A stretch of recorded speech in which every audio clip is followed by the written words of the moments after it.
Dhaba style अंडा मसला आज आम 5 मिनिट घरे केमती आपण मैंने इजिली बनई पारे से रेसिपी आज आपको सेयार करी।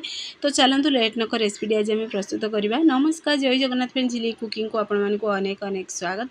प्रथम आम कि अंडा नवा, अंडार पूरा खोलपा को बाहर कर हलदी लंका गोलेकी सैड रखीदे। पुणी गोटे करेई नवा, ये गैस पेन को पूरा हाई फ्लेम में रखा, तेल को आम गरम होदेबा। तो मुझे सोरिष तेल नहीं, आपने चाहिए रिफाइन तेल भी आपको बनई पारे।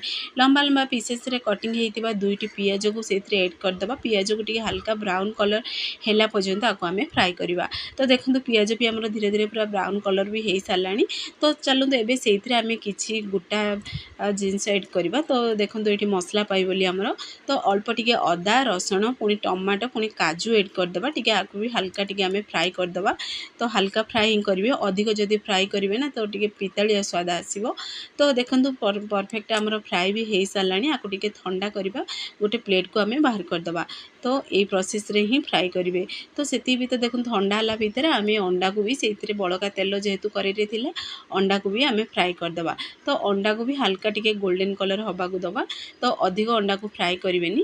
तो देखो मसला भी आम बाटिक आम परफेक्टली पूरा रेडी भी कर सारे। मसला को ये मुझे खदरा टे बाटी। तो देखिए ये जब खदरा टे पेस्ट बनइबे ना तार मसलार पूरा स्ट्रक्चर बहुत बढ़िया पूरा आसो। तो ये चलतु आम अंडा भी फ्राए हो सारा साइड रखीदे। पुणी से गोटे गोटे बड़ पेन नवा। तो आपण चाहिए करेई भी बनई पारे डेक्ची भी बनई पारे। तो ये से आम सब से मसला को जार रखी मसला को एड करदे। गुंड मसला रेडी अल्प गोटे चामच मुझे हलदी गुंड नहीं, गोटे बड़ चामच काश्मीर चिली नहीं। तो आपण चाहिए राग लंका गुंड भी एड करेंगे। गोटे चामच जीरा पाउडर, गोटे चामच धनिया पाउडर, गोटे चामच गरम मसला एड कर आम स्वाद अनुसार दबा लुण टी आउे स्वाद को बढ़ाई मो अदा रसुण पेस्ट भी गोटे चामच एड कर नॉर्मल अदा रसुण पेस्ट। पुणी से आम दबा अल्प टिके तेल एड करवा। जी आपण मैंने तेल खाया पसंद करते से अनुसार से तेल एड करेंगे। मुझे सोरिष तेल ही बनाऊँगी, आपने चाहिए रिफाइन तेल भी बनई पारे। तो ये भल से टिके मिक्स करदे। मिक्स कर सारा पर आम गैस पेन को ऑन करी कंटिन्यू पूरा मिक्स करवा। मिक्स करी पूरा देखो आपण मैंने पूरा देखी जापे मसलार पूरा देखो कलर भी पूरा चेंज भी हो सारा। पूरा चारि साइड पूरा तेल देखागला पर्यंत मसला को आम ये पूरा प्रोसेस रे आपको टी कषिदबा। तो देखो मसलार पूरा कलर चेंज हो सारा, तेल भी चारि साइड पूरा देखा भी गलानी। तो यही समय एड करवा आलू। आलू ये पूरा पूरी ऑप्शनल अच्छी, आपण मैंने चाहिए एड करेंगे ना स्किप भी करेंगे।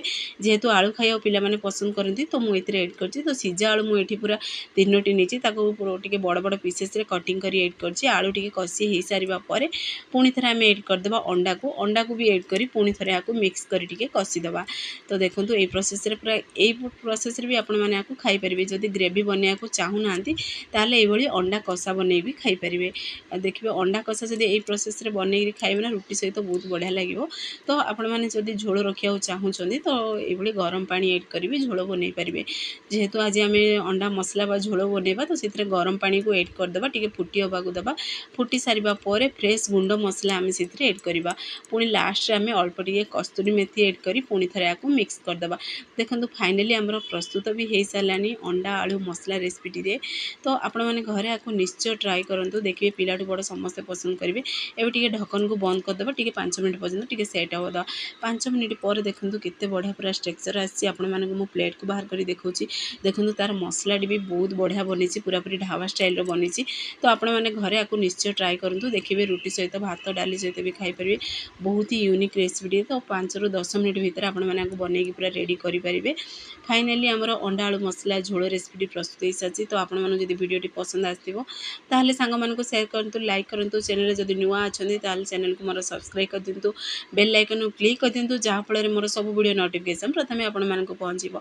मुझे इजी वीडियो नहीं आसबि आपने देखिए घरे निश्चय ट्राए करूँ। फेसबुक पेज जो देखुं ताहले फेसबुक पेज मोर फॉलो करूँ।